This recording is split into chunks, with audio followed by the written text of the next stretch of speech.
Welcome to Dollars and Cents with Freedman Financial, the home for financial advice in a language you can understand. Created by Marc Freedman of Freedman Financial, he and his team of certified financial planner professionals will discuss timely topics that help individuals and families make smart financial decisions. And now, get ready for this week's edition of Dollars and Cents with Freedman Financial.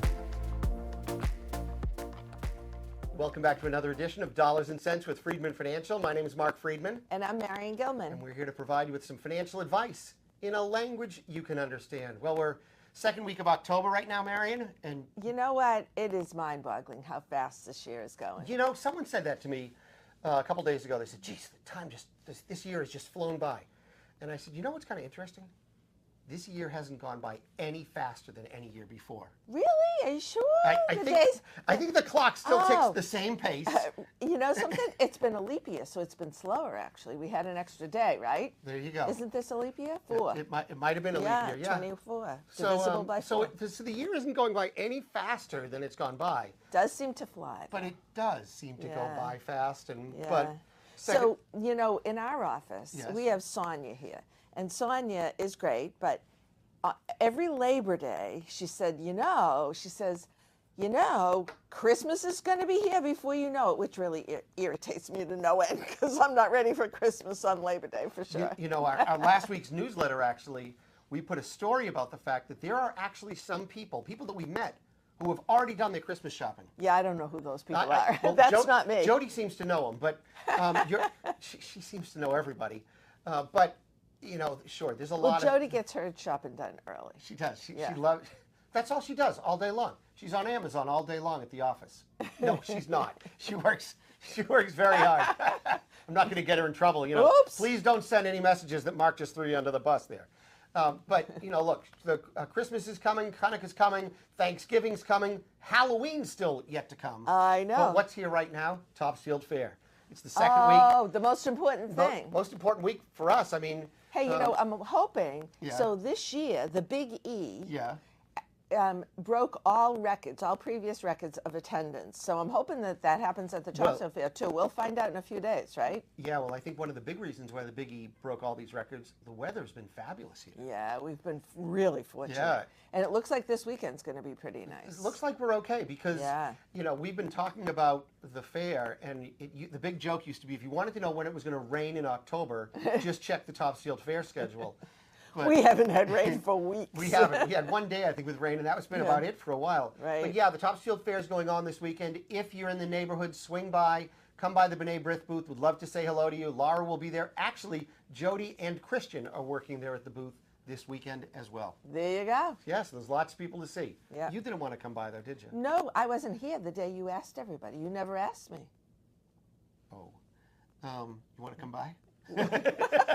We're filled. Don't worry. I know the answer already. If you need somebody, I would do it. I actually have been a short order cook in my lifetime, I know you have. I have experience. Yeah, it's not that hard, but we'd love to see you. Anyways, we wanted to tell you a story of something that's been going on over the past couple weeks. You know, one of the things that Marion and I do as part of our work, besides seeing clients, is we get a lot of information from other resources in the community, right? And we really like to keep up to date to know what's going on in the community and actually in the U.S. at large because, you know, that all is very pertinent to our clients and to investing. Yeah, and as you well know, if you are an investor, whether it's us or with others, chances are you own mutual funds or exchange-traded funds or index funds that are represented by a variety of companies, be it Fidelity or Putnam or BlackRock or State Street or the multitudes of other names that are out there. Right. And those companies are the ones that we actually use in general. I mean, you know, we rely on their expertise to pick individual stocks and bonds when we're creating our portfolios. So we use the mutual funds or the exchange-traded funds in the portfolio. They actually pick the actual securities, right. But if you think about any of these fund companies, whether it's Fidelity or Putnam or PIMCO or BlackRock, there's a very, very long list of funds that they offer or investment strategies that they offer. And they all overlap, by the way. They all do. And every fund company. And to be very honest, Fidelity has a fund that's very comparable to the one at BlackRock, that's very comparable to the one at Putnam or Colonial, or Colonial doesn't even exist No, anymore. they're Columbia now. It's Columbia now. But what's interesting is these wholesalers, that's what they're called, these representatives from these companies will come out, and generally Marion and I choose to go out for lunch with them. And recently, you know, they see that we might be doing business with them, but they're saying, hey, well, I would like to introduce you to some of these other offerings that they have. The new stuff. And we've been trying to explain to them the new stuff is generally not the stuff that we're looking at, is it? Well, it depends. If they're introducing something that is similar to what they already have, why change if we have something that's successful? And if they're introducing what they call alternative investments, that's not usually appropriate for our clients. And actually, we found that in many cases, it's not worth the cost to, you know, invest in those type of programs. Yeah, so think about this. When the market is going down, you oftentimes see lots of ads on television for now's the time to buy gold. Now's the time to buy precious metals. Now's the time to buy a cryptocurrency or real estate or some type of a commodities play, whatever it is. Yeah. Because if you're in the transactional business, you need to be selling something to make money. And we have always taken this very plain, vanilla, my father used to refer to it as New England conservatism approach. I don't know what that really means, but it was a made-up name. Yeah, it was a made-up thing. But you know, we're very plain vanilla. Maybe there's a little chocolate chip in there, but you're not going to find Rocky Road or Peppermint Stick or something like that in, you know, or Cookie Saurus or something crazy that's in there, right? And what was interesting when we met with this person and then a few others, we were trying to explain to them how we work with clients and how we're not likely to jump into the investment of the day or the strategy of the month or whatever it is, because we build something that goes longer, wider, and deeper with our clients than trying to find another potential home run, which could also be a strikeout.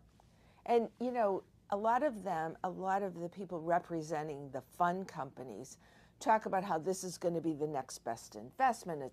You're going to make all this money from this. Well, in certain markets, it might be the case that those investments actually do outperform the traditional investments. But we are in it for the long term. We are long-term investors. We go by the adage that it is time in the market, not timing the market. In other words, we don't get it in and out of these investment of the day programs. We create a portfolio that's appropriate for our clients' goals and objectives, and we stick with it. That's what we do. And yeah, and the other thing that these wholesalers seem to think is that our clients are super wealthy. And that's something that we need to educate them on, because as they start to tell us all these fancy investment strategies and these sometimes options plays and all sorts of strategies that go far beyond the scope of what we want to even expose our clients to, we have to remind them that our clients are regular people. Regular people. So I want to put something into perspective. And go ahead. Do you want to add something, Mary? No, I just want to say, you know, our clients are regular people, and they want to understand what is in their portfolio. So they're not necessarily sophisticated investors. That's not what they're looking for. They're looking to achieve their goals. So we need to remind these people that that's our function. It is not this in and out. And who our clients are. They don't understand our clients. Yeah, so try to think about this. And when we work with our clients, we're always building something that's called a net worth statement first to help a client understand where they stand financially. And so one of the things that we find interesting is that many of our clients, many of our clients for that matter, have a net worth sometimes between $1 million, $2, $3 million. And it's not that difficult to get there. No, it's really not. So particularly nowadays, and so, you know, clients that retired 15, 20 years ago, and remember, we've been around a long time, so we have a lot of those people. Actually, we have clients that retired 30 years ago and are still living off their money. However, those individuals very frequently had a pension or something to supplement. They didn't build up enormous 401ks. Now what we see people retiring today, they have built up much larger 401ks, but there are no longer that traditional pension that Right. goes So along think with about it. your grandparents or great-grandparents. They oftentimes refer to this term as, I'm on a fixed income. And they were. Which means they really were good. They were getting a check Right. from Social Security, perhaps a check from pension. Maybe they had $1,000 or $2 in the bank and a that was house it. that was worth $39,900. Yeah, And so when they died, what was there to pass to the next generation? not much. Right. It was basically the value of the house, which really didn't amount to very much. Right. Well, today when people are passing away, one of their largest assets is the house, and oftentimes Right. that house is equal to half of their net worth in many cases. Absolutely. And so Americans are very fearful of spending down their liquid assets because they say, oh, I don't want to run out. But they also have this big asset in a home or a piece of property. And you need to look at the way in which you structure your assets for retirement a very different way. That's right. So, but again, they don't look at that house as ever being able to sell it, which they can, and use that money. So you do have to think about it differently if you feel like I'm staying in that house forever and I'm never using the cash involved. But one of the points we're trying to make is that if you were to look at your net worth statement, you added up everything you own, bank accounts, investment accounts, 401k, IRAs, the house, cash value of life insurance, an annuity you might have, all of those things, and then you subtract out any debts you have, Right. mortgage, equity loan, car loan, student loan, whatever it is, that becomes your net worth. And it's very common when we show a client their net worth, I usually say to them, and I think you do the same, do you feel like a multimillionaire? Because when that number shows up at $2 million, Yeah. what Or above. right, what comprises a multimillionaire? 2 or million. more, right? Absolutely. And they go, what do they generally say? Routinely, the answer is no. I don't believe I've ever had one person say yes to that. So let me put something into perspective for you. We oftentimes hear, especially in this political landscape that we're in right now, we hear the candidates and other politicians talking about the 1%, the net worth, the rich. The 1%ers. The 1%ers. So there's a lot of places that publish information about that. There's a lot of statistical organizations. I know you can just go to Investopedia or Forbes.com or Kiplingers.com. Lots of places to go. But let me try to put a couple things into perspective for you.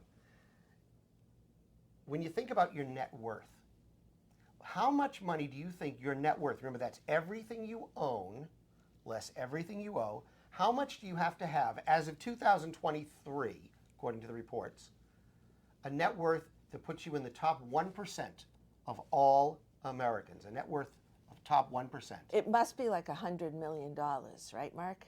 Well, you might think that, but that number is actually just over $13 million, according to Investopedia and CBS News and Kiplingers and Forbes. That's everything. That's everything. And that's everybody in America. To make the 1% in net worth, you have to have over 13 million. And you might say, look, that is still a lot of money. Don't get me wrong, but you may be thinking, really, that's all you need to be in the top 1%? So let's try to make this reasonable. You know, if you live in our neighborhood, right around our office, or a little, spread out a little bit, these suburbs, it's very easy for your house to be worth $1.5 to $2 million just on its own. So, but we're not approaching 13 million. So, right. So what does it mean? How much do you have to be in the 10%? Top 10%. Top 10% of all households in America. What net worth do you have to have? You want to give them the answer, Marion? I believe it was $1.9 million. $1.9 million to be listed in the top 10% of all Americans. And I will tell you, as we look at our client base, I would say that's probably 70% of our client base. And not many people feel like they're in the top 10%. They said, I'm just a middle-class guy. I'm a Exactly. middle-class family. I haven't Middle class is not I don't know where the top money 10. goes. Yeah. Top 10% is not what you would classify as middle class. Right. But what's really interesting, we go back to the wholesalers and the people that we talk to at these fund companies. Oh, right, yeah. They It's seem to think fascinating. our clients have $20+ million.